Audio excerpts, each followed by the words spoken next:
آج تمام سوالوں کے جواب فوج کو نہیں، جنرل قمر جاوید باجوہ کو دینے ہیں، جنرل فیض حمید کو دینے ہیں۔ جنرل باجوہ صاحب، آپ کو 2018 الیکشن میں پاکستان کی تاریخ کی سب سے بڑی دھاندلی اور عوام کے مینڈیٹ کی چوری کا حساب دینا ہے۔ جنرل باجوہ صاحب، آپ کو ارکان پارلیمنٹ کی ہارس ٹریڈنگ کا حساب دینا ہے۔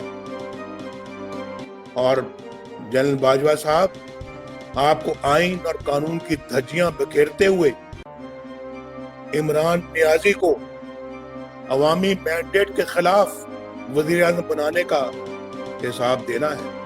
ہماری تاریخ کے بہت سے المیوں میں چند کردار ہی تھے جو اپنے مقاصد اور ذاتی مفاد کے لیے فوج کی بدنامی کا باعث بنے۔ کارگل میں ہمارے سینکڑوں جاں بازوں کو شہید کروانے اور دنیا بھر میں پاکستان کو رسوا کرنے کا فیصلہ فوج کا نہیں تھا،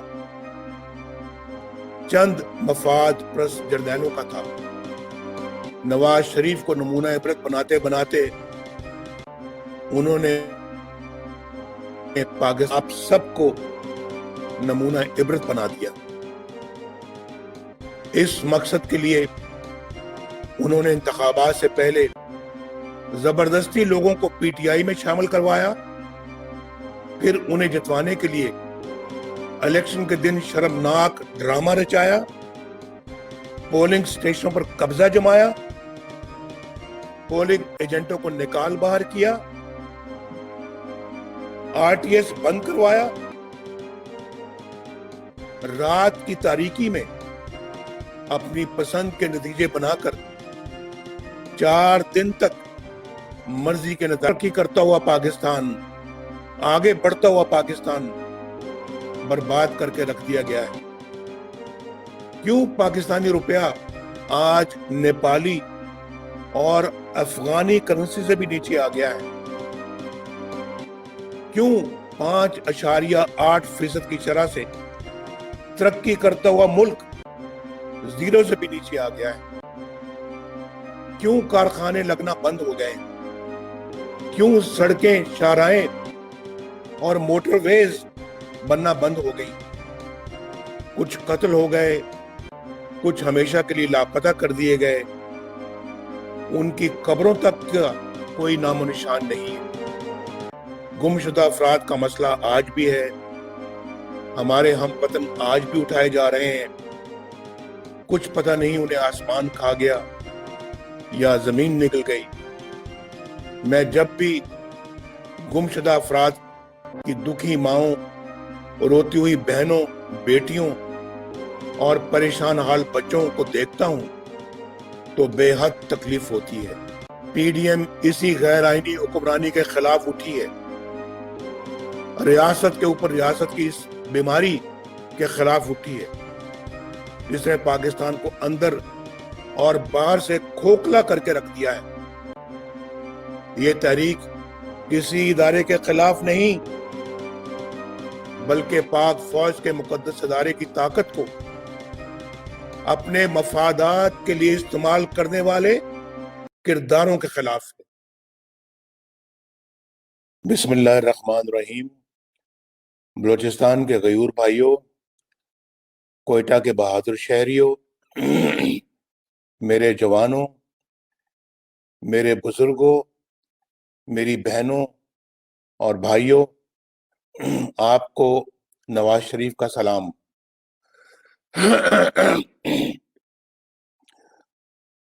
آج یہ اتنا بڑا جلسہ دیکھ کر میرا یقین اور بھی پختہ ہو گیا ہے کہ انشاءاللہ اب ووٹ کی عزت کو کوئی پامال نہیں کر سکے گا۔ پامال کرنا تو دور کی بات ہے، انشاءاللہ اب ووٹ کی عزت کی طرف کوئی میلی آنکھ سے بھی دیکھ نہیں سکے گا۔ جو جذبہ مجھے گجرانوالہ میں نظر آیا، وہی جذبہ میں نے کراچی میں دیکھا، اور الحمدللہ آج وہی جذبہ اور جوش و خروش میں کوئٹہ میں بھی دیکھ رہا ہوں۔ بھائی اور بہنوں، وقت آ گیا ہے